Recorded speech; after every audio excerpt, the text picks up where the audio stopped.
I'm trying to cut down on the cable bill. How do you do all this streaming stuff? And maybe I can just cut back on some things, and I'll try to explain it. And after a minute or two, he's just like, it's too complicated. I'm like, okay, fine. Pay $200 a month for a cable bill. I don't care. You're going to move out, come home one day, and there won't be any Wi-Fi. No, probably not. Probably not. Okay. I still sounding all right? Yeah, man. Okay, cool. Since it started working properly. Cool. All right. You ready? Yep. All right. Hang on. I said yes, and the microphone is between me and what I need to read. Okay. Do I still sound all right? I moved that microphone some? Yeah. Okay, good. Okay.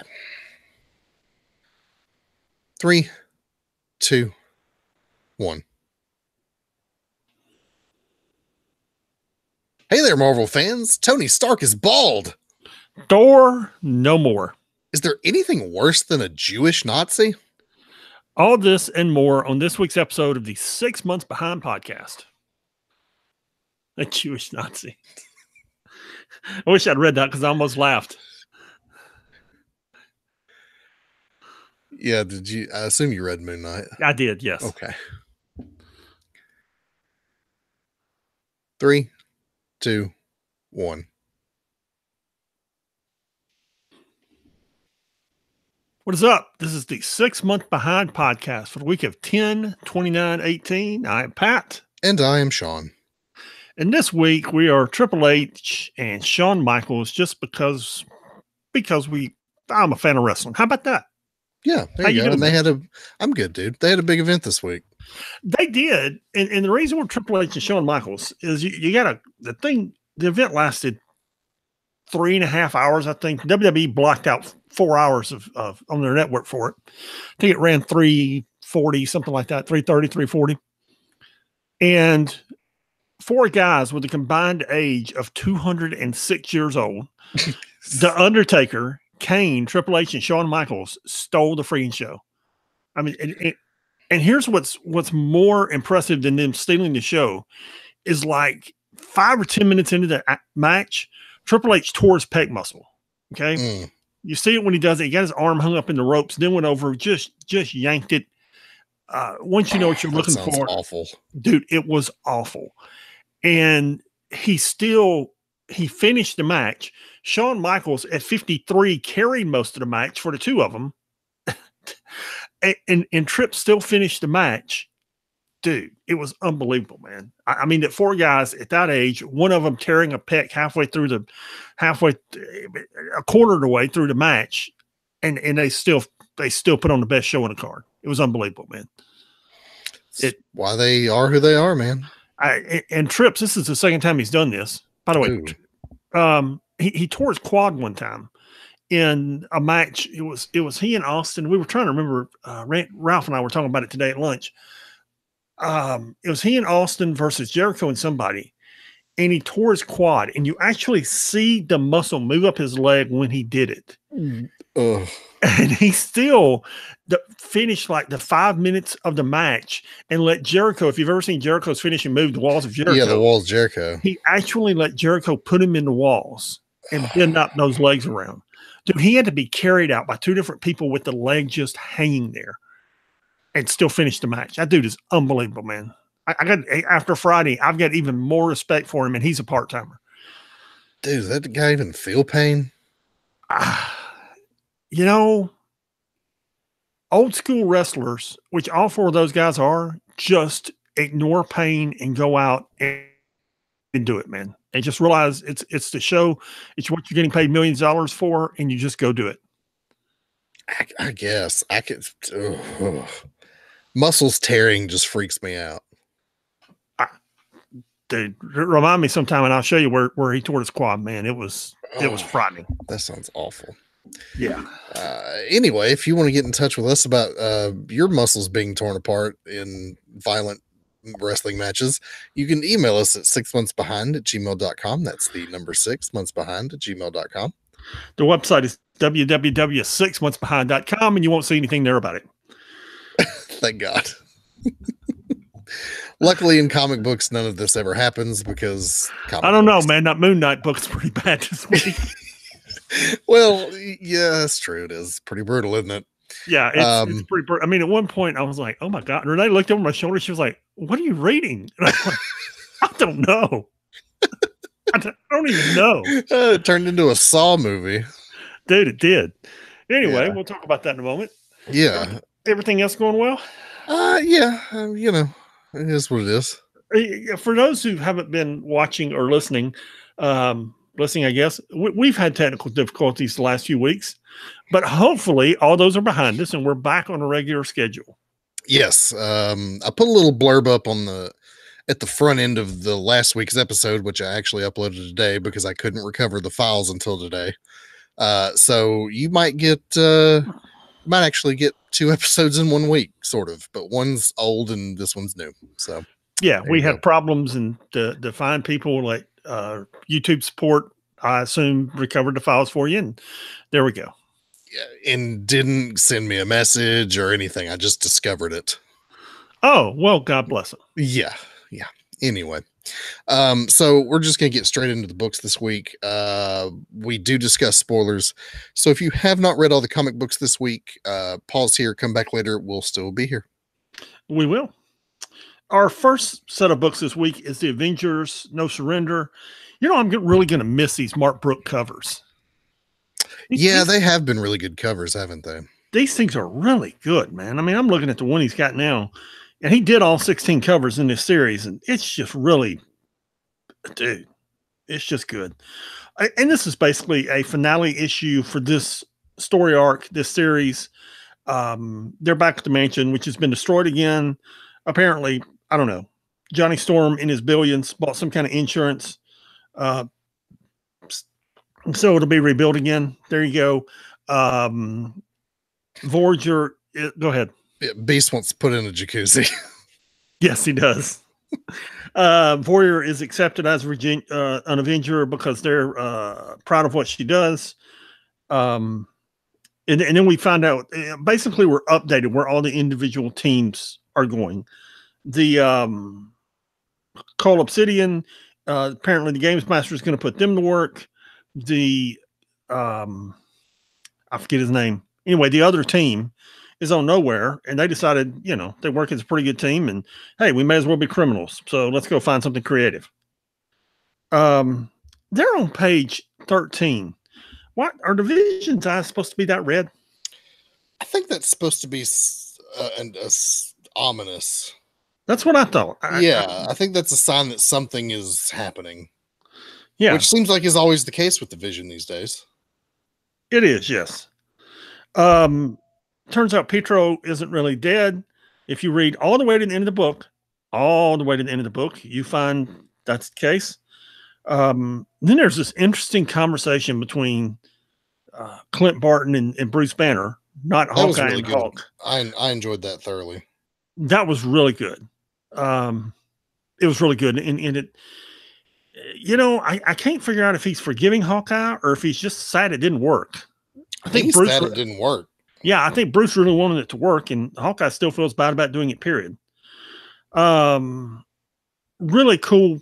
The founder statue has been rebuilt with about 20 Avengers on it, including Squirrel Girl. So we're all happy about that. Then you get 3 pages on what's coming next, which is, I didn't realize we were rolling straight into Jason Aaron's #1 next week. Mm-hmm. I thought there might be a gap in there. That's coming next week. Yep. Then the Quicksilver miniseries is coming. Maybe it's an ongoing series. I don't know. That's coming next month. And in the month after that, we get the Immortal Hulk. Then you get the last 2 pages, which show Voyager and the Challenger. That's the guy's name I couldn't think of. And she's got him imprisoned in the far reaches of the universe, but she has set him up with some kind of monitors where he can watch everything going on. Apparently, I can't tell if this is Earth or it's alternate realities. I can tell you some of the images are from Hickman's run on Avengers, which starts next week. So we'll see where they wind up at. Jason Aaron is writing Avengers. I said Hickman. Yes, Jason Aaron. I'm sorry. Okay. Yeah, I think I don't know what that's about. I don't know. A lot happened in this book. We basically got the direction of where all the Avengers are going from here on out. A lot happened this week in terms of comic books. I mean, Thor was real heavy. We've got Hunt for Wolverine, which we're going to talk about in a minute. There's some Spider-Gwen stuff going on. There was a lot of pieces moved around the board this week. Yeah, Iron Man had a lot going on. Yeah, that one too. And it's all setting up this kind of reboot for the Marvel Universe that's on its way. Yeah, and as I discussed in the podcast last week, I'm really enjoying where they're taking it all. It when you start reading Jason Aaron's run on Avengers, he's doing some great stuff in that. Some of the other books are really outstanding. Yeah, it's good. Yeah, I read the first issue actually. So yeah, it was good. I enjoyed it. Yeah. It's just even after everything that happens in the comics this week, there's still a few questions I have about how Captain America's back, Tony Stark's coming back in this issue of Iron Man that we're going to talk about here shortly. I still don't know how Odinson gets the hammer back, but apparently he does sometime between now and next week. So, dude, there's I don't want to spoil anything, but Odinson and She-Hulk making out is something to look forward to in that Avengers run. Not Jennifer Walters, but She-Hulk, yeah. She-Hulk, the green lady. The hulked out version, not the Hulk with Jennifer Walters' brain, but the hulked out crazy dude. It's great. Okay. Well, all right then. Moving on to X-Men, we have X-Men Blue 26. First of all, the cover's pretty cool looking. Who did this cover? By the way, we discussed spoilers. Yeah, we may have just realized. Yeah, well, we gave the disclaimer. So. I don't think we did give the disclaimer. We did, yes. Oh, did we? Okay, yeah. Good. Have you slept this week? Dude, I slept 10 hours last night because here in America, we fool around with the time for no logical reason. Okay, so I gained an hour sleep last night, which gave me 10 hours sleep last night, straight up, man, no exaggeration, 10 hours. And then from there, I took another 2-hour nap this afternoon. Actually, I think my Fitbit said it was an hour and 46 minutes. Oh. In the last 24 hours, I've had nearly 12 hours of sleep. Other than that, no. There were 2 different nights I got less than 4 hours sleep last week. Dude, you need the recharge. Ah, man. Yeah, I wish we could roll back the hour every week. All right. That was miserable for me because I was at work. I know. Anyway, so X-Men Blue 26, the young X-Men are still rolling around in space trying to fix their spaceship. Scott's still sad that Jean's dead, even though she shows up in a comic book later this week. Anyway, and on Earth, all around the world, the villains are unleashing Mother Vine on the various populations. St. Louis, Charlotte, New York, San Francisco, everywhere. Basically, they're using these reprogrammed sentinels to spread it, and people who are already mutants are having secondary mutations.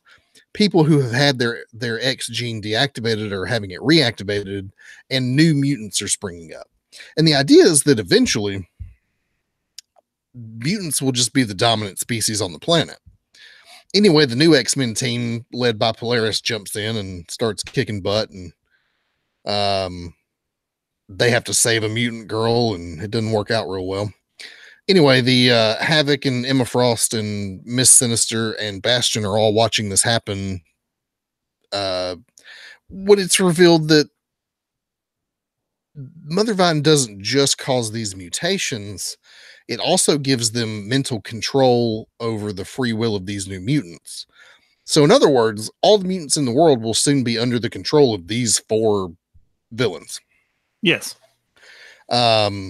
Yeah, Emma Frost is suddenly having a moment of clarity about that and isn't real happy about it. I don't know why now, but whatever.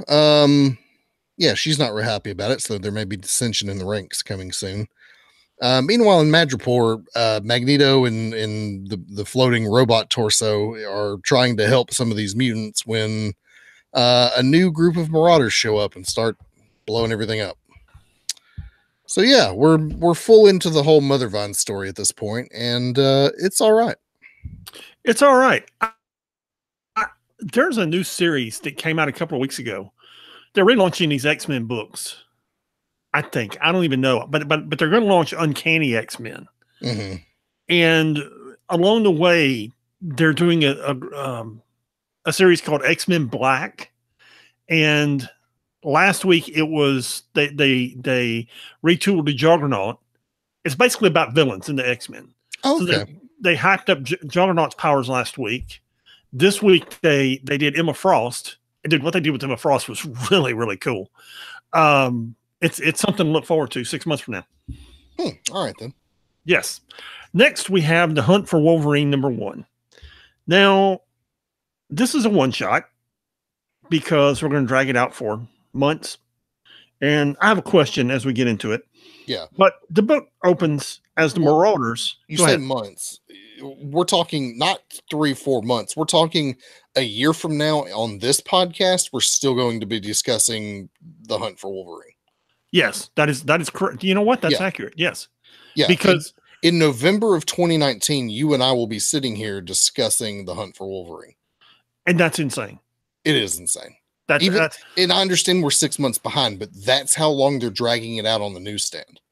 Yes, because there's still there's books this week on the newsstand where people are still trying to find Wolverine. Yes, because what happens is this book devolves into 4 limited series where 4 different teams go after Wolverine and they chase him all over the place. And that drags out for months. Then there's another book that drags out for months, and then you finally get the return in a limited series. That I think issue 2 is just about to hit newsstands. Dude, it's ridiculous. It's insane. Yeah, and they've been teasing his return for how long? Since Legacy launched. Let's talk about that. Yeah. So the Marauders have discovered where Wolverine is, and adamantium being a very valuable resource. Of course, he's encased in adamantium, plus he has adamantium in his body, plus he's got his healing factor. So if you can get a hold of his body, well, you're very rich, and you'll be even richer when you sell his body and its resources to the highest bidder. The problem is the Marauders trip an alarm, and the X-Men are there. And it's the Reavers. Is it the Reavers? Yeah, the Marauders are the Marauders were in X-Men Blue. I'm sorry. Yeah, the Reavers are the ones. It's Lady Deathstrike's cyborg crew. My apologies. You're right. The Marauders were in X-Men Blue. Yeah, I got my X books confused. It's okay. There's so many groups of X villains running around. I can't keep them straight either. We get the flashback to basically the funeral service that they had for Wolverine. Then they decide to move Wolverine's body, which Kitty does by phasing it out of the adamantium. And then the Marauders discover the body's not there, which they're not happy with, but they can still make a lot of money if they can get out with the body itself, or the adamantium itself. Fortunately, of course, the X-Men stop them, and Alpha Flight takes them into prison. Then today, Kitty decides. Now, notice this says today. Okay. Yeah. Kitty goes to his grave, sees some kind of flag waving. I don't even know why. Realizes he's not there. Okay. On a couple of pages from that, on page 26, it says now, right now. Okay. We see Wolverine dressed in black, killing some dude. As the X-Men the panels are flashing back and forth as you between the X-Men realizing he's gone and Wolverine killing people. Some good art there with Wolverine and his claws. We've had all these appearances of Wolverine. He had the time stone. He knew exactly what he was doing with it when he gave it to Natasha. He's appeared in all these issues, but now suddenly he's back being mind controlled by someone again. I assume that'll get explained, but yeah, I was confused by that too. I've read some of these books. I don't think it will, but we'll see. Okay. It almost sounds like they were taking it in one direction and then switched and just didn't explain it. I don't know, man. This is a good story. Here's the thing: if this were a one shot, okay, over the next 4 or 5 weeks, we're beating this horse to death. Over the next 4 or 5 weeks, you put out a limited series telling Harry returns. Then in 2 months, 3 months, he's back. I'm like, okay, cool, because this is a really good story. Because the backup story shows Kitty Pryde going to Iron Man to help them look for people, because Wolverine was a part of all these teams, so they want all these teams looking for him. So they've got Daredevil looking for him. They've got Tony Stark looking for him. They've got a lot of people looking for him because they want, it's fairly important that he be found and not become a mind control weapon again, which apparently he has. Yeah. Yeah. Well, if you enjoy Wolverine and this whole idea, strap in, because there's going to be plenty of it. Yes, there is. Marvel's going to make a lot of money off of it. Speaking of Wolverine, we have all new Wolverine number 34.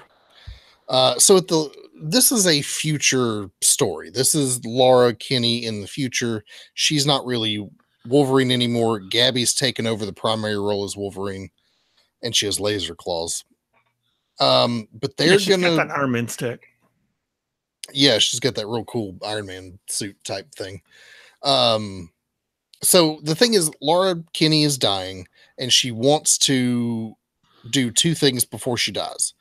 Find the other clone of Gabby, who they were never able to find, and kill Dr. Doom, who became evil again and apparently waged a humongous war and killed a bunch of superheroes. And anyway, they're trying to sneak into Latveria, and they've got to go to under this like techno dome that's surrounding the kingdom. And at the end of the last issue, Gabby called somebody in, and they made it look like she had turned heel, but really all she did was call in help from Captain Marvel and Hawkeye, Kate Bishop. So it's Laura Kinney, Gabby, Maria Hill, Captain Marvel, and Kate Bishop sneaking into Latveria. As soon as they go under the dome, it neutralizes all technology. So all the cybernetics that are keeping Maria Hill alive and functioning are no longer working, which is where we realize, the reason Maria Hill's still alive at all is because she's half cyborg. Otherwise, they sneak in just fine. They capture a girl who's one of the citizens trying to find out where Dr. Doom is.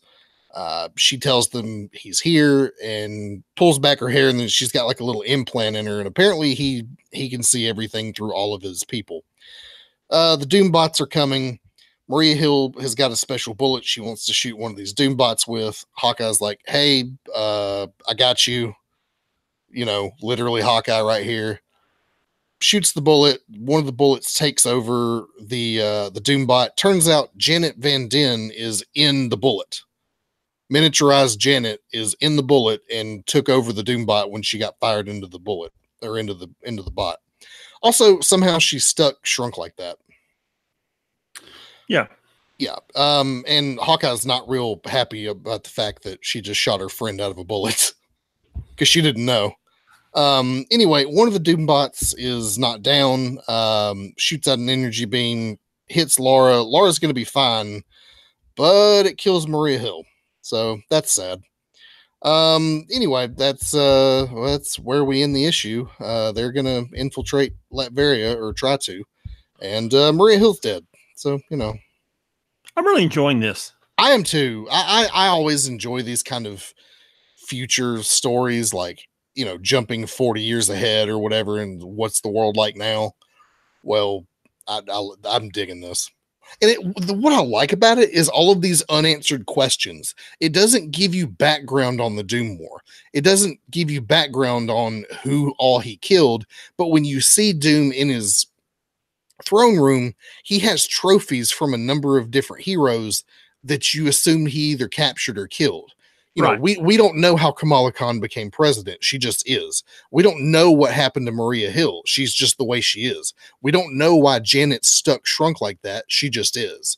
And it's all of these little questions that flesh out the world around it that make me go, oh, I could read a whole series written in this. And it's doing a good job of giving the old man Logan treatment to Laura Kinney.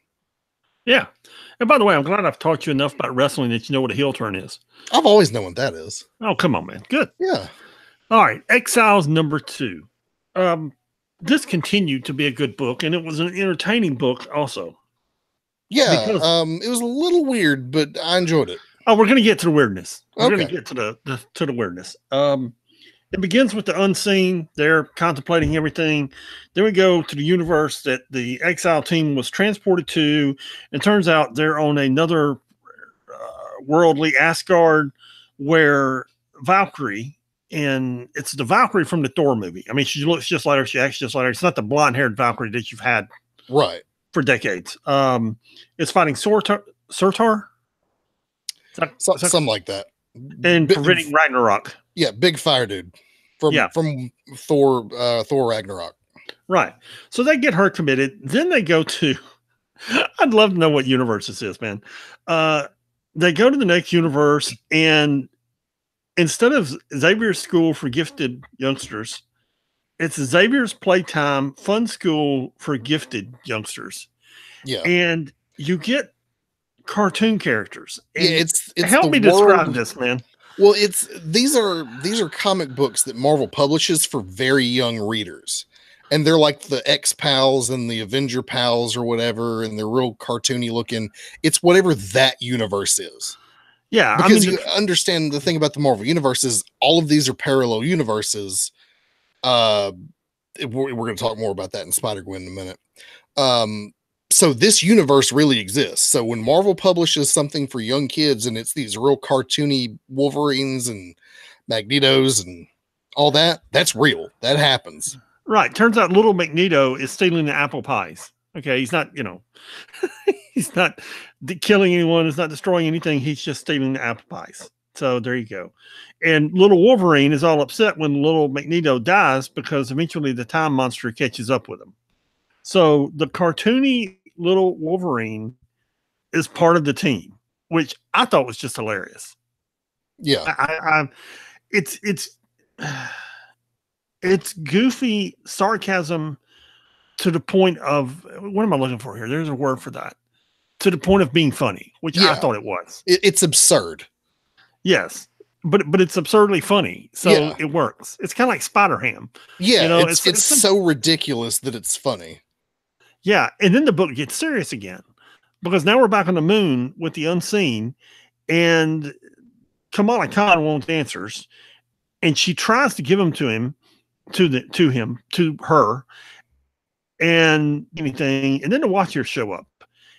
And I guess I get confused by the Watchers because Nick Fury, the unseen, is standing there watching all these multiverses die. Mm-hmm. And then the Watchers show up, but it doesn't seem to be the Watchers that we're used to, because these dudes are like angry and carrying weaponry to kill the unseen with. Yeah, because he's interfered in events. Right. So is this the same group of Watchers that we've known forever? Don't know. I don't either. I don't either. But somehow they destroy the wristband that they're using to teleport everywhere. And it seems that time in the multiverse falls apart when they do. So no, they get scattered throughout time. Well, so now they've got to reunite again to stop all this. Yeah. But the gem that they were using gets shattered. Yeah. Either way, it's a good story. Yeah. Legion 4 came out. If you care about that, great. If not, yeah, that's up to you for real. Well, it's there, man. Yeah. Okay, I gotta pee. That's all good, buddy. Okay, I'll be right back. Okay.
Okay, I'm back. Okay. All right. I'm going to count us in. We'll start at Spider-Man. Yep. I'm just to let you know that was a photo finish. Wait till you get to be 54. Dude, you're talking about Exiles and talking about Exiles, and I'm like, yep, great, great, yep. Anyway, okay. 3, 2, 1.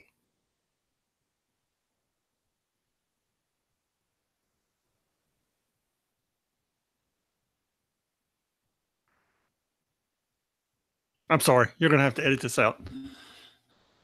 I was waiting for something. And I will. What were you waiting for? I will explain it later. I'll explain it tomorrow on the phone. Let's just say my parents were arguing in the bathroom. Okay. Okay. All right. I don't know. All right. 3 and you're 2. Hang on. Keep talking to me. No, keep talking to me. Okay. Am I stuttering or something? Yes, you are terribly bad. Oh god. Did you check your speed? Dude. I'm looking at it right now. Hang on. Well.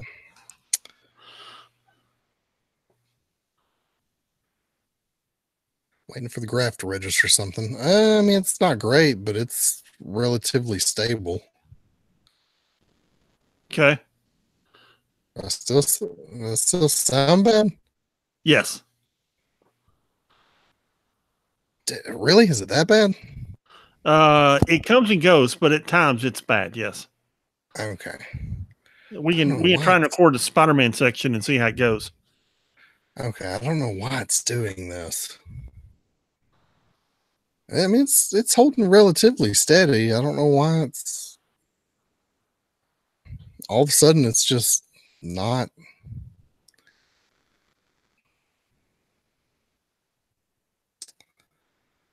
I don't know, man. All right, let's give it a shot. Okay. All right. 3, 2, 1.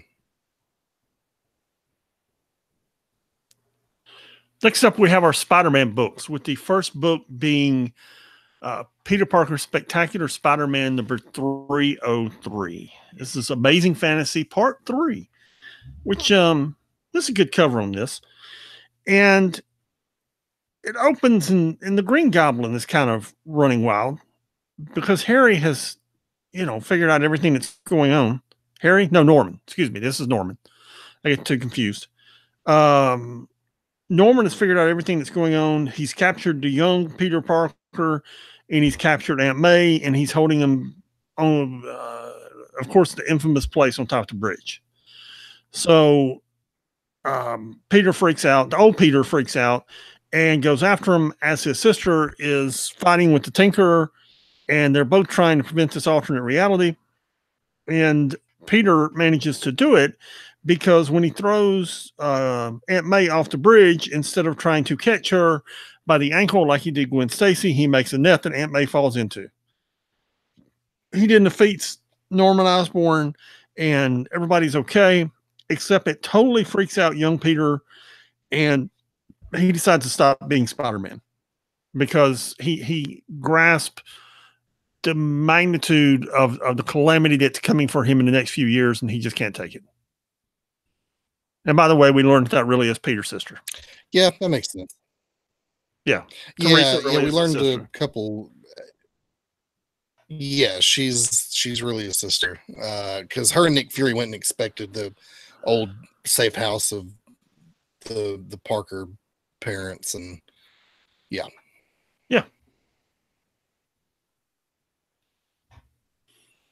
Next up, we have Spider-Gwen number 31. Oh, dude, it's good. Okay. I didn't read it, so. Okay, so here's the deal with Spider-Gwen.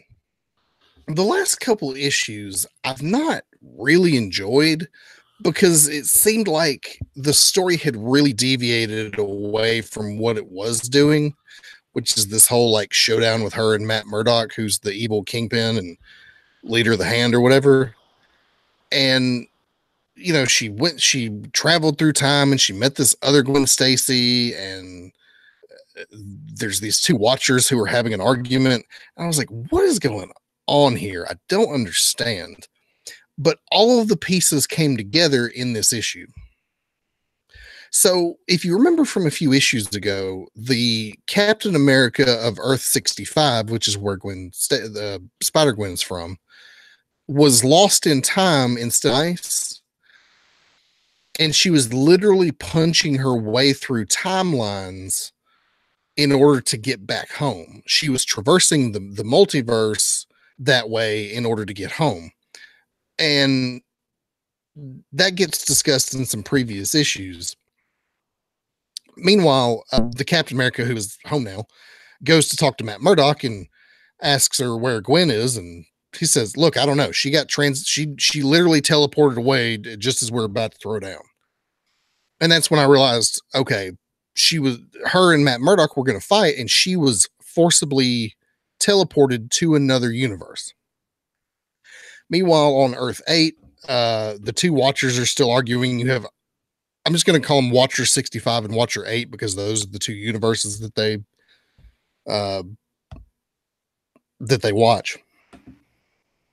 A older Gwen Stacy shows up who they think is the Earth 8 Gwen Stacy, but it's actually the Earth 617 Gwen Stacy, the one who is in the current time hanging out with Spider-Gwen. And she basically tells them, hey, if you're looking for somebody who's been meddling with the timeline, it's me. Let me tell you why. Back on Earth 617, not 616, 617, Gwen Stacy from that universe and Spider-Gwen go to Tony Stark and say, hey, we have this theory. We need you and Reed Richards and Hank Pym to tell us if we're right. Basically, what they found is that there are thin spots in the fabric of the multiverse where you can break through into other ones, which is what Captain America's been doing. And they figure that's what happened to Gwen when she got transported here. And what we find out is that this timeline, this 617 timeline, was the Earth 616 timeline, but has just recently diverted as Gwen Stacy met Spider-Gwen just a few days ago. Up until that point, this Gwen Stacy would have died on the bridge to Norman Osborn. So they have to go find, in order to get Spider-Gwen back to her universe, they have to find one of these thin spots. Well, guess where one is located in New York City? At the bottom of the bridge. So Gwen Stacy has to jump off of this bridge into the water and hope it works, which she does.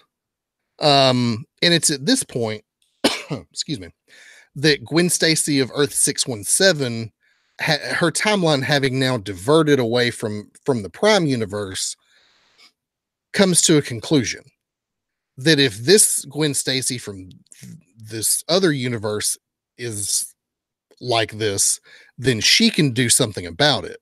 She can change the fate of all the Gwen Stacys in all the universes.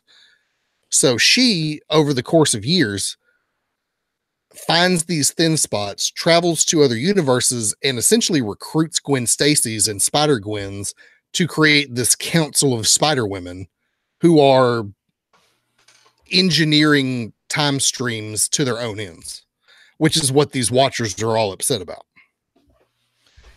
And she explains that to them later on. And they're, of course, because they're just Watchers, they're appalled. And she's like, look, I understand, but we have the power to shape our own destiny, not just individually, but as a multiverse collective. And so that's what I'm doing. Meanwhile, back in Earth 65, Gwen Stacy, Spider-Gwen, has reemerged, and she's gone to J. Jonah Jameson and revealed herself as Spider-Gwen to tell the whole story about who Spider-Gwen is and who she is and how they all connect. And at the very end, there's a page on Gwen Stacy of Earth 617 that gives you all the details on all of this and how all this all fits together. But it went from being a story that I was super confused by to one that I really thoroughly enjoyed. Cool. Yeah. We're getting another Spider-Verse. I know we've discussed that on the show before, and I'm looking forward to it. Yeah. Yeah, they actually make mention of Spider-Verse here because the Watchers asked Gwen Stacy, where were you guys during the Spider-Verse event? And she was like, well, we weren't around then, but because of my actions in the future, we will be. Yeah, that's cool. Yeah, and there's another event coming, so yeah. Yeah, ramping up to that. Yep. Venom number 165. Speaking of ramping up, last issue we discovered that symbiote is dropping a kid, and it didn't tell Eddie Brock about it. Is the symbiote a he or she? I don't know. Or is it unisex the word? It's not unisex. I don't know. I have no idea. Anyway, she's dropping a kid. The government and the Scorpion are there to prevent it from happening.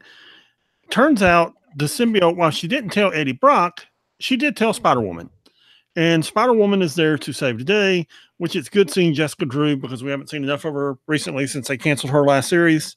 And she saves Eddie and the symbiote. The symbiote drops a kid, and they take him and put him in charge, the kid, in the charge of Liz Allen. And for the last several issues, Liz Allen and Alchemax have been manipulating Eddie Brock's. And in this issue, Eddie Brock manipulates Liz Allen and Alchemax. And he fooled the government into thinking that the kid was dead when it really wasn't. And he put it in Eddie's control. He put it in Alchemax's control to raise, because the symbiote wants Eddie to raise it so it will have Eddie's heroic characteristics. So it was all right, man. Okay. I'm kind of glad I've checked out of this Venom series. Yeah, this was a two-parter that's going somewhere else, but yeah. It was all right. I'm getting plenty of Venom in the Venomized story, so yeah. Yeah. Anyway, moving on to our regular Marvel Universe comics this week, we have the fourth and final issue of Doctor Strange Damnation. Cover and interior art by Rod Reese. Very good art. I really enjoyed this art. It's the final showdown. All the Avengers and all the, what the squad that Wong rounded up are fighting it out in the streets of Las Vegas when Mephisto shows up on a motorcycle and basically declares himself the winner, which was Wong's plan all along, because Johnny Blaze died and is now the king of hell, as we saw in that Johnny Blaze Ghost Rider one shot. That was Wong's plan all along, is while Mephisto's here, his kingdom's not being occupied. So he sent Johnny there to take over. Meanwhile, they bring in Doctor Strange. Wong gets thrown into hell by Mephisto. Wong's going to go meet up with Johnny Blaze, and they're going to take over they're going to take over hell together. Doctor Strange gets powered up with the powers of all the various Avengers who were there. He and Mephisto throw down. It's a pretty epic fight. But he teleports away just before he can end him with a big lightning bolt. And everyone's no longer under the influence of Mephisto. Hooray. So Mephisto shows back up, gets thrown into hell, or rather, I think that's where he teleported to, gets beat up for 100 years by all the people that he subjugated in hell. Johnny Blaze sends him back. They imprison him in the penthouse in Hotel Inferno. And Vegas is back. That's, yeah. I was kind of a little confused, and I'm fixing to review Doctor Strange. So, is the penthouse, is the Hotel Inferno still there in Vegas at the end of the story? Yeah, because they say that it's become the hottest tourist attraction in Vegas now.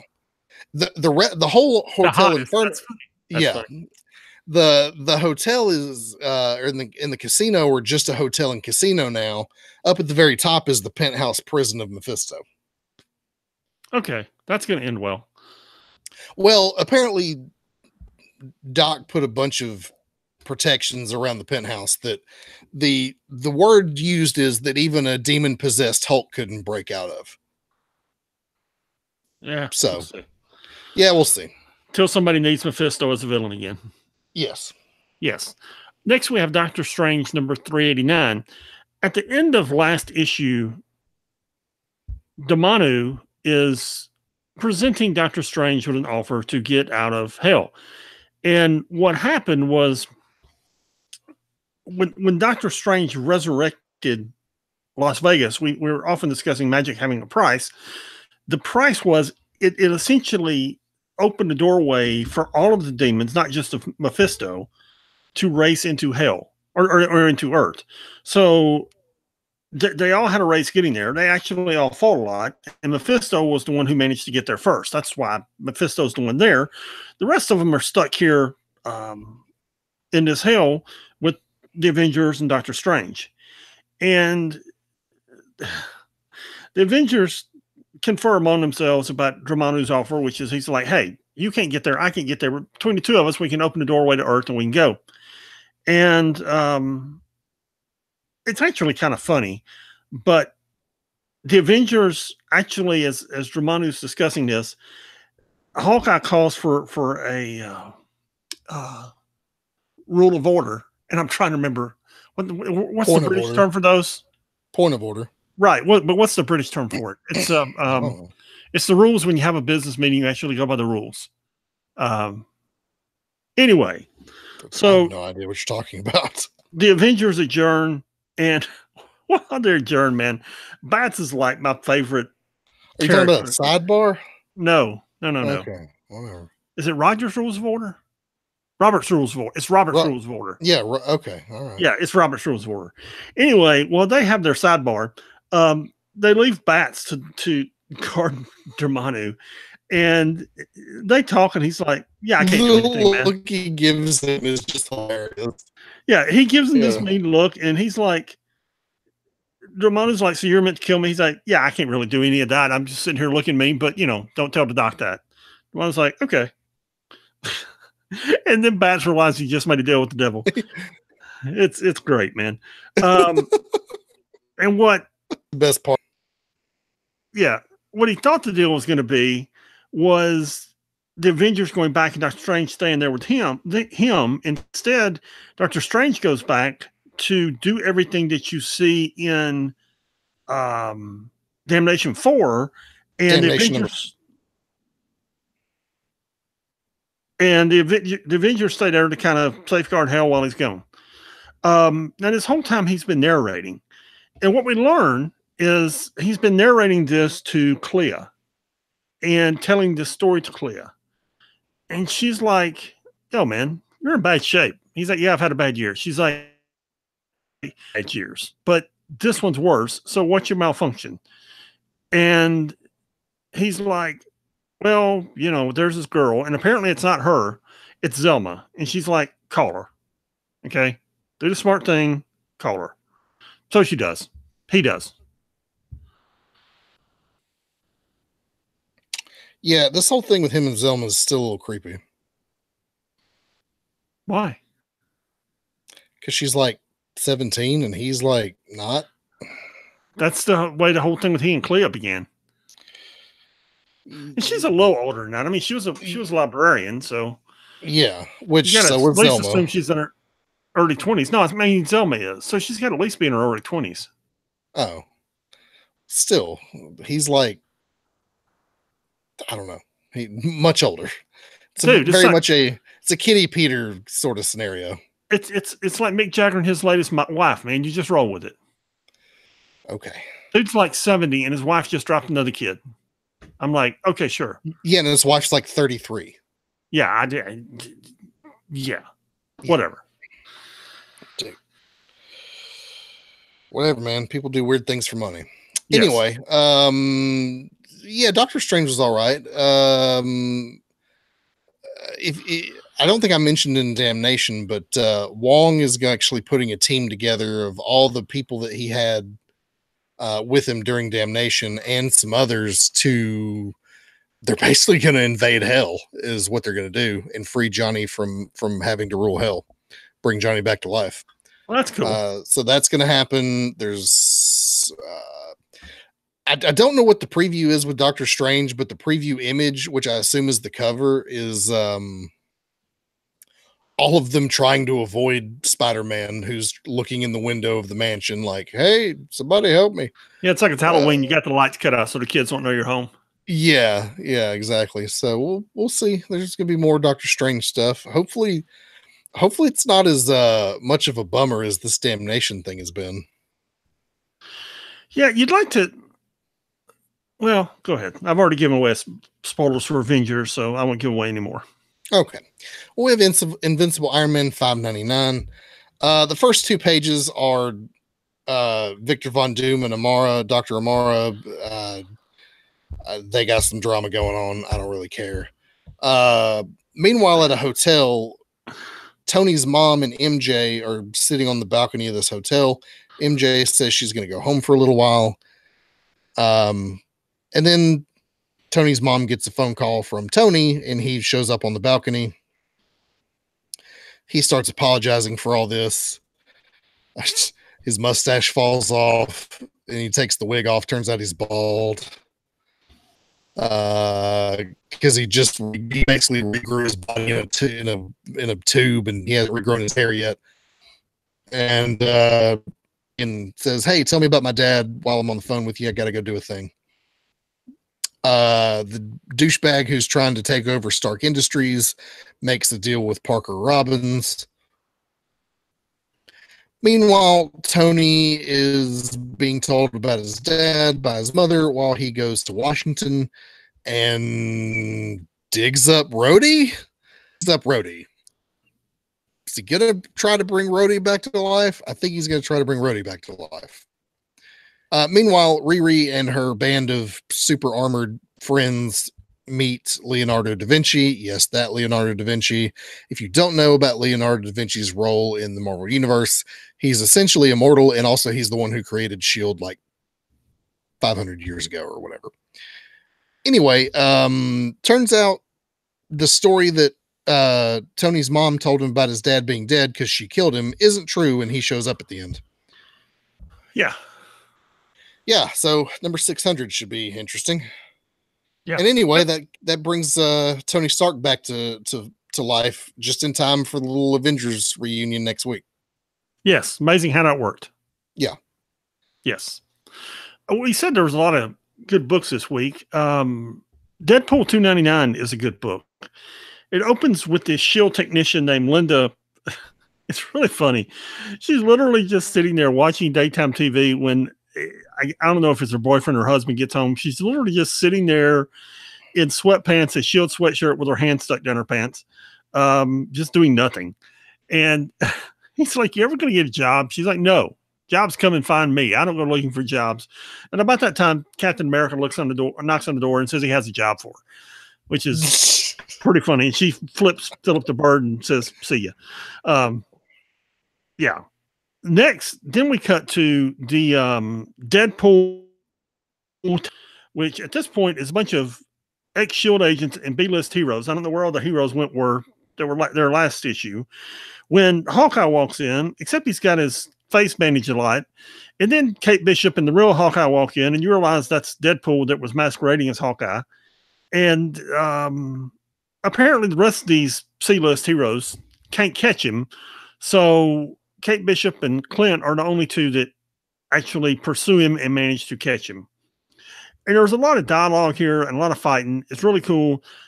At one point, he takes a toilet seat and whacks Kate Bishop with it.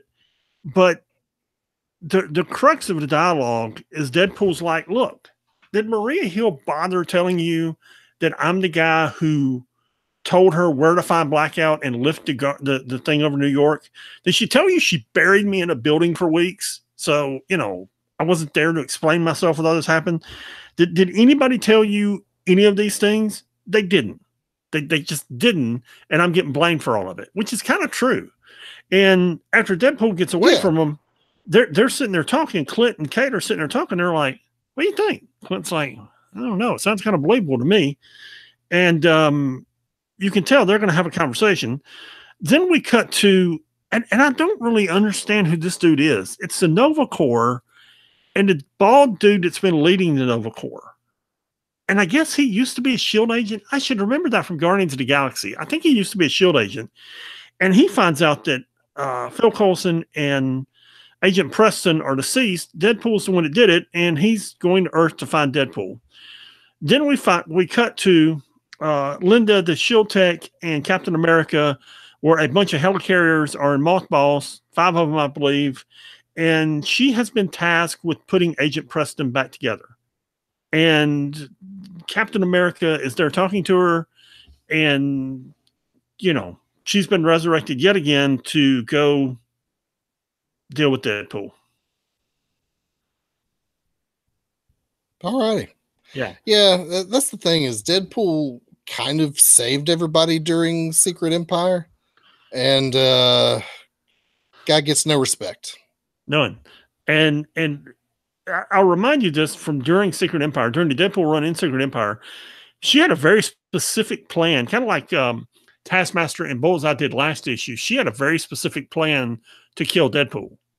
And that, again, probably would have worked. I think she was going to kill him, chop the body pieces up, encase them in concrete barrels, and then dump all the barrels at different parts of the sea. Yeah. I think that was her plan. Yeah. Well, there you go.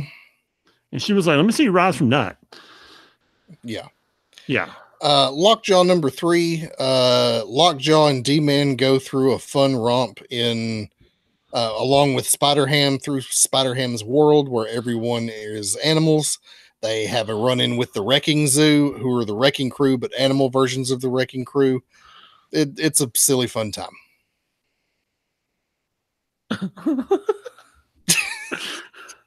Yeah, that's Lockjaw number 3. Apparently, issue number 4 is the last issue. So, okay, we're glad. Yeah, we are. Yeah. Next, we have the Mighty Thor number. What issue is this? 706. With, of course, Jane Foster having died last issue. We cut to the remnants of Asgard where she is dead, and Odin's son is demanding that she be healed, and Odin is kind of irritated, looking at her body like, really? You're really? This is you? And you didn't tell me? And where's my hammer? Then we cut to the gates of Valhalla, where Odin is there to. By the way, this is the second time or the first time this week we're going to see the gates of Valhalla. We'll see it again later. He's just ranting on her. And then when he gets through ranting, he's like, well, yeah, but you did good. So you defeated Mangog, so you get to go into Valhalla. Except she doesn't. She hesitates. And Thor's just refusing. He's just refusing to let her die. He's refusing that this happen. And he refuses to the point that he insists she be resurrected, and turns out she is. Now, she's resurrected as the sick Jane Foster, and she's not healed of the cancer, but she's alive. Yeah. Well, you glossed over something. What he uses to resurrect her. Oh, that's right. Go ahead. It's I forget what they call it, but it's basically the massive storm that lives in the center of Mjolnir that gives it that power. So it's the raw unleashed power of Mjolnir that was unleashed when Mjolnir was destroyed in the sun. He harnesses that and uses that to revive her and bring her back to life. Yeah. And she has a piece of Mjolnir. You were asking how he gets a hammer. Mm-hmm. She has a piece of Mjolnir that, and it's pretty funny because she's just kind of toting it around in her palm, and she puts it in his hand. He can barely lift it. He's like, if I can barely lift this pebble, I doubt if I can lift Manger or Mjolnir. But she's like, yeah, but you're worthy, and you are holding it, so go do good with it. So yeah, it was a pretty good ending to Jane Foster's run. There's a nice little recap there from Jason Aaron at the end. And, we'll get on to the Odin's son being Thor again. Again, as we said, Doctor Strange in Avengers next week. Yeah. It was good. It was a nice little epilogue with Jason Aaron, like you said, worth a read. I typically don't read that stuff, but occasionally I will, and that one's worth reading. So, all in all, how long was Jane Foster Thor? In the Marvel sliding timeline? No, I mean in real time. 3-4 years? 3 or 4 years. I mean, you got to go back to Secret Sin. Original Sin? Original Sin, Secret Sin, yeah. And that was what, 2013? I'm looking. I'm looking under the S's. That would help. Yeah. Anyway. 2014. 14. Okay. So right at about 5 years. Yeah. Okay. Yeah. 4 years, 5 years, something like that. Yeah. All righty. That's a long time for one person to not be, or to be Thor and Odin's son not to be. Yeah. And he did a great job with it. And he's going to continue writing Thor. Jason Aaron's not done. He's going to be writing Thor for a while. Also, the art in this book was great. It was good. The art in this book has been great for a while. Yeah, it's been solid for years. But this one in particular, along with the cover, it was really special. Yeah. Moving on to Moon Girl and Devil Dinosaur number 30. Moon Girl still teamed up with half of the Fantastic Four to defeat the universe-eating thingy. So that happened. Yeah, there you go. Maybe you can help me understand this. Because I know you read it because we referenced it at the top. But we've delved into Mark Spector's psyche plenty of times, and he's sitting there talking to Jake Lockie. And that Jake no, that's it's a Frenchman whose name I just forgot. They calls him Frenchie all the time. He calls him Frenchie. Yeah. I was trying to remember his real name. Anywho, so we cut to he as a kid, and turns out his dad's Jewish, and there's at a synagogue, and he really likes the rabbi that runs the synagogue, and they're friends. It's kind of a creepy friendship, but you're like, okay, we'll roll with this. Then he's funny. Like he tells really good jokes, which is why he likes him. And it's kind of like an uncle relationship. He's the funny uncle. Yeah, he calls him Uncle Yitz. Yeah. So, but at some point he starts calling him Uncle Ernest because he finds a trap door, and inside that trap door is a basement, which leads down to the sewers. And I'm not even going to describe this. Let's just say that Uncle Yitz is torturing some kid because, as you said at the top, he's a Jewish Nazi, and he keeps his immortality by killing kids. Yeah. And go ahead. Mark gets away from him, but this is one of the many things that shattered his psyche along the way. And as he says, he was already mentally unstable because the last couple of pages, he explains this to his daughter. He was already mentally unstable. This event simply kicked him way over the edge. Yeah. It just added to it. Yes. Yeah. The thing is, he was never Jewish to begin with. He only disguised himself as such. He's actually German. Right. And he was a Nazi during World War II who saw Hitler's end coming and tried to escape. He was one of these people who got superpowers along with the Red Skull during the Nazis' experiments. And one of the ways he keeps his power is by torturing and killing young Nazi or young Jewish boys, which he's doing when Mark finds him in this basement, and it's pretty graphic. Yeah, dude, it's disturbing to say the least. Yeah, we didn't cover it. We were gonna, during our technical issues of the last few weeks, we were gonna do a Halloween What's Next, and we'll probably still do that What's Next on the monsters of the Marvel Universe from the early 70s. Mm-hmm. But what happened was the Comics Code Authority came along in the mid 50s during the Great Comic Scare, and the Comics Code was really tight on what you couldn't do. You couldn't have vampires, you couldn't have demons. So when you read up to like 1972, you couldn't have that sort of thing. Well, somewhere along the way, they made a ruling that if a character was an established fictional hero, then you could do a comic book about it.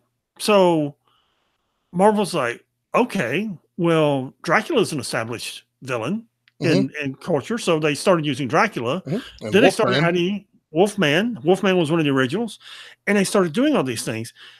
And the reason for the comic code was you couldn't do what they did in this Moon Knight book. Okay, it wouldn't happen.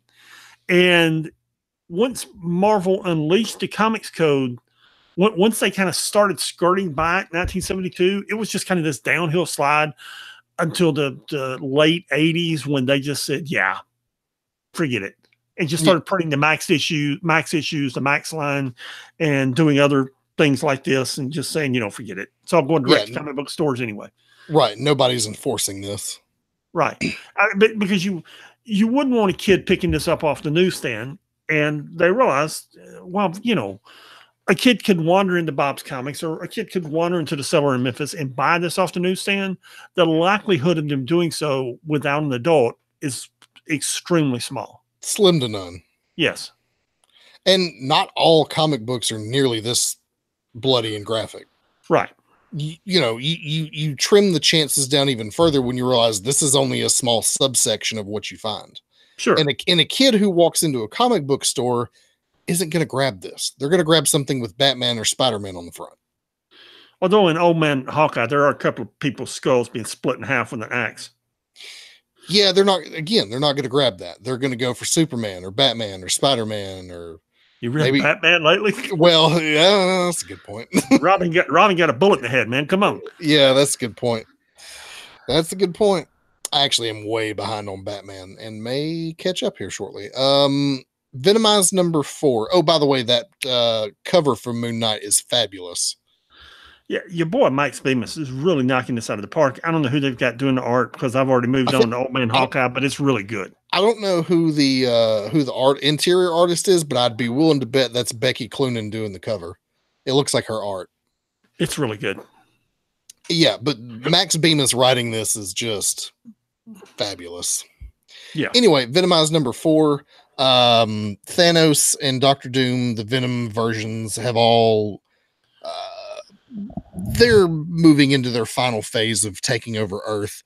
They've got Carnage on their side now. They've got Jean Grey. The weird thing here is that all of them seem to be being visited and spoken to and directed by ghosts. Like one is for Thanos, it's Death. He's being whispered to by Death. By Doctor Doom, it's his mother. By Jean, it's Professor X. And for Carnage, it's all the people that he's killed.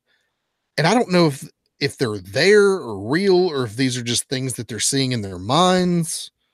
I don't know, but there's something weird going on. These Venoms are not doing this for no reason. Anyway, Venom, Eddie Brock, Venom, and young Cyclops are having an argument about whether they can save the people who are in these symbiotes or whether they're dead, because he wants to save Jean Grey because the venomized Jean Grey is trying to reach out to him in order to lure him to her. They attack all the scientists. There's a big throwdown. Captain America shows up. Kid Kaiju shows up, who seems to be one of the main players in this story because his abilities haven't been accounted for by the Venoms and he can thwart them. He throws a teleporter to Lunella and teleports her away to someplace safe. He summons a bunch of monsters that are able to turn the tide against the Venoms until Thanos shows up. And Thanos and all of Kid Kaiju's dudes are going to go toe to toe in the next issue. It's not bad. It's actually a really neat story, but there's not a whole lot more to it than just watching venomized versions of superheroes duke it out. Now, they've got a little bit of a story going on, like what their motivation is and who these ghosts are and what the real backstory is and are these people alive or dead. But otherwise, it's real thin on the story and real heavy on the action. Okay. Next, we have Old Man Hawkeye number 4. Now, let me give a refresher course.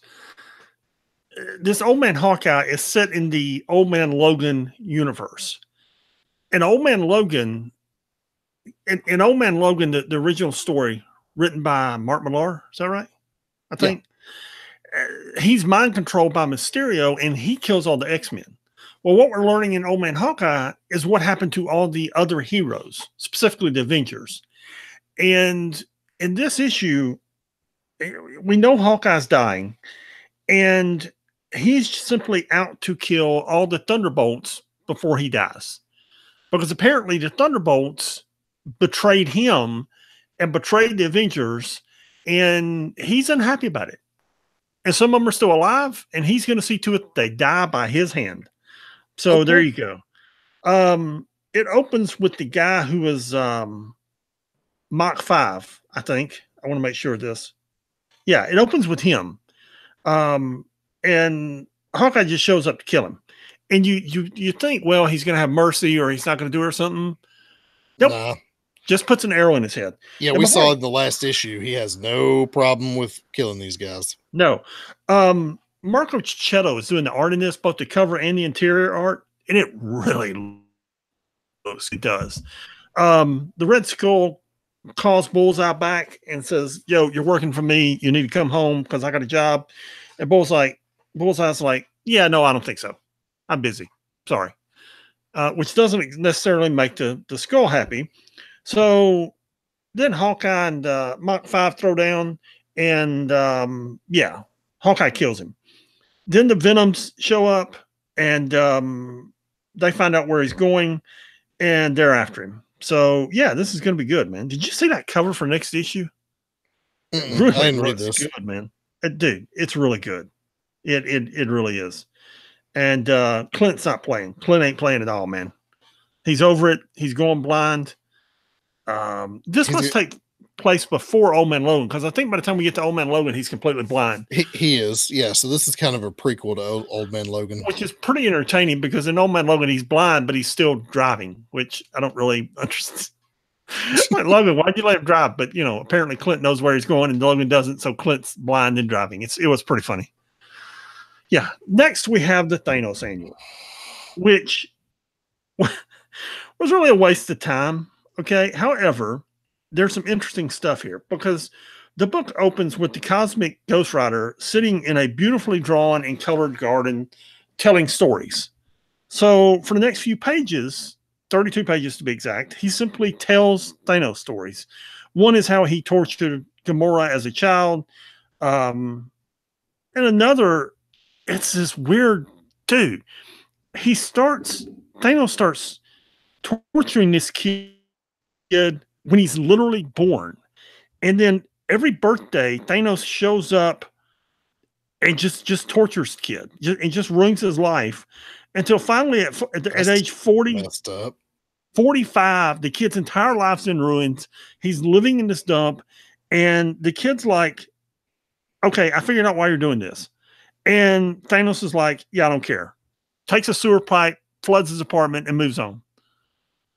Dude, it was It's bizarre, man. There's another one that looks like it was drawn by Scotty Young. That's got these little characters in it, like the little people we discussed earlier. It's just, these stories are just messed up, man.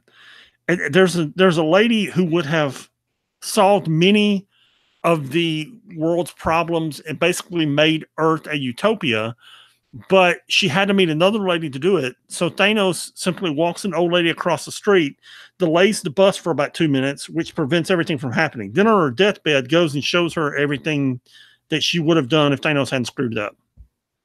What the heck? Dude, I'm telling you, man, it's at the end, we go back to the colored garden, and Ghost Riders, the Cosmic Ghost Riders, still telling all these stories. And finally he says, I didn't catch your name. I'm Odin. And if you're done talking, Frank Castle, you can go into Valhalla if you will just shut up. And he enters Valhalla. There you go. Literally, he's been telling all these stories at the gate of Valhalla. And Odin's like, will you just shut up so I can take you in? Okay. All right. Some of these stories weren't worth reading, but the one with the lady crossing the street was interesting. And the kid where Thanos shows up on every birthday for 45 years was just bizarre, man. And the kid, like, Thanos didn't make it one time because the Avengers had captured him. So the next year he shows up, and the kid was all excited because he thought he was free. At that point, he's a young man, I think.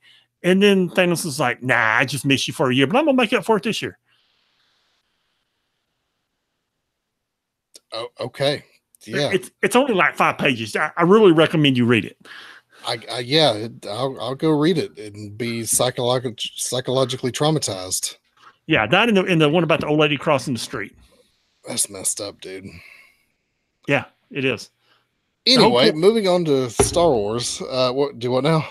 I said the whole point is to show you how messed up Thanos is. And also, oh, by the way, you're getting a Cosmic Ghost Rider book in a month or two. Cool. Yeah. So Star Wars this week, we have 2 comics. We have Darth Vader number 15. If you remember at the end of last issue, the inhabitants of Mon Calamari destroyed the surface city, sinking all of the Imperial forces on the planet into the water, killing the majority of them. Darth Vader, of course, survives. He has to find a way to get to the surface. He literally uses the Force to push the water away from him so that he can float through the water uninhibited by the pressure, because it's going to destroy his suit. And yeah, anyway, he gets in a fight with a giant squid for a little while, gets rescued by his Inquisitor buddies. They go after the Jedi now that they know his location. The king, having also been rescued, says, hey, we gotta warn the Jedi to get going because Darth Vader knows where he is. And meanwhile, the Governor Tarkin is going to bring in more Star Destroyers to physically bomb the planet into submission. Yeah. So, yeah. And you missed the point. What are those apprentices who are helping Darth Vader? The Inquisitors. The Inquisitors. Thank you. Yeah. They go to rescue him, and there's a couple of panels where he's just like, I'm Darth Vader. Don't ever leave your mission to rescue me. I'll be fine. Yeah. Yeah, there's a lot of Darth Vader grandstanding in this comic. Which is cool. I like Darth Vader grandstanding. Yeah, when he's just like, I'm Darth Vader. It's like, I get it. He's got a flex. And it is, correct me if I'm wrong here, but this is like early in his time as Darth Vader. Yeah, he's only been Darth Vader for a few months. Right, and people don't realize he's Darth Vader. Right, this is him establishing who he is. Right, so everybody keeps wanting to help him. He's like, no, this is who I am, and you need to grasp the reality of it. Yeah, I don't need your help because I'm me. Yeah, he just, through sheer will of the Force, I will survive. And by the way, hang on, I'm looking for the title of it. Heroes in Crisis is that DC book that Tom King is doing. Issue 2 came out last week. Dude, that thing's good. Is it? It really is, man. I mean, if you can picture Batman going under psychiatric care, yeah. If you can picture Superman confused because he spends so much time trying to be Clark Kent and hide being Superman, he can't figure out if Clark Kent is influencing Superman or Superman is influencing Clark Kent. Dude, those are the kind of stuff Tom King is weaving in that book. That's cool. That's why I like Tom King. It's totally cool, man. Yeah. Dr. Aphra 19. So Aphra and her crew are trying to steal this data from a Imperial research station. They're having to fight some folks to do it.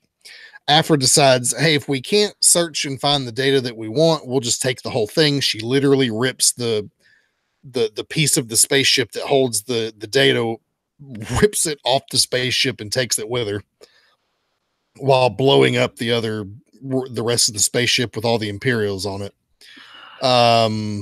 She hands over all the data to the rebels, saying, here, do with this what you want, whatever research or any information you can glean from it. I just need this one piece. General Syndulla lets her go because she did help the rebellion. Also, Aphra gets reunited with Lieutenant Tolvan. They have a few days of being together, and she disappears. And she goes back to 000, who she's working for, and the piece of information she was trying to recover was his 000. The program that is 000 was at one point in time a organic person, human, alien, we don't know, and he was a horrendous murderer. So what happened is they took his consciousness, erased all his memories, and stuck his consciousness into a computer and just locked him away. Years later, he gets free, and they put him in a droid, and that's just the body that he lives in now. But he doesn't remember anything about his past life.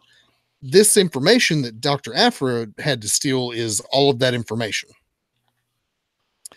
And 000 is like, look, I made you do all these horrible things just to get this so that you could understand that you're just like me.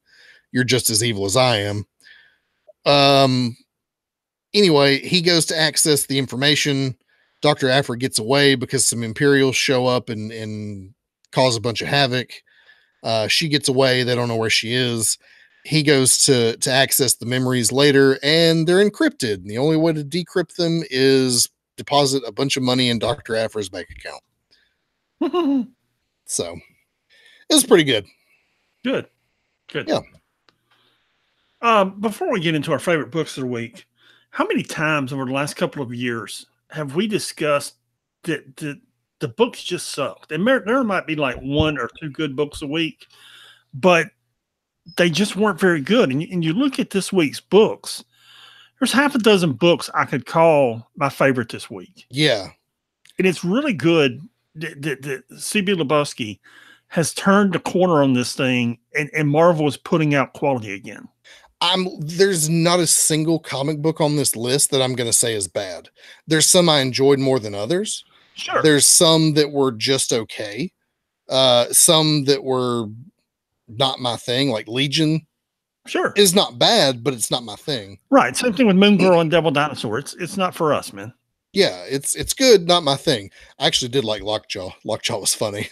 But yeah, man, there's always one or two comics that we can just poo-poo on. This week isn't one of those. No, and I'm really glad to see that. And I know what's coming to the newsstand in the next few months, and it's good to see Marvel getting their swag back. How about that? Yeah, there you go. Yeah. Yeah, I can't think of anything that they're publishing that we're seeing now and that they're publishing currently that I would be like, nah, that sucks. No, I look at them because I don't buy many comics off the newsstand, but I see them all there every week. Mm-hmm. And I see them, and it's what they essentially did was called out books that weren't working and took some of it, like Iceman's getting relaunched. Okay, for whatever reason, they didn't like the direction Iceman was going in.